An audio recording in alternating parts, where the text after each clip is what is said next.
Dann will ich vielleicht noch etwas hinzufügen. Es gibt halt eine lange Geschichte. Auch andere Präsidenten und Präsident Mursi waren hier.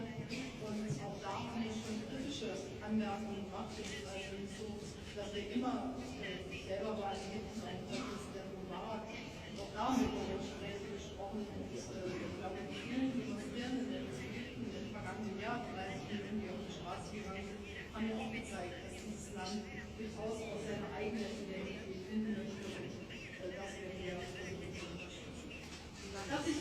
Frau Merkel, verbieten Sie mir nicht das Wort. Er ist ein Mörder! Er ist ein Mörder! Lassen Sie mich reden!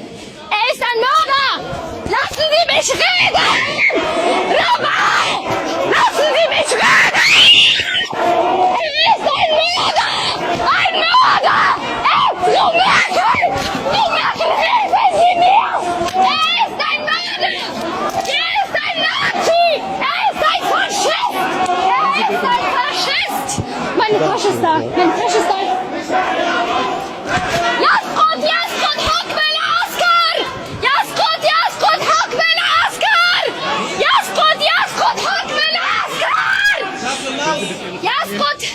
Jaskot, Hockmel, Askar! Nehmen Sie bitte Ihre Tasche.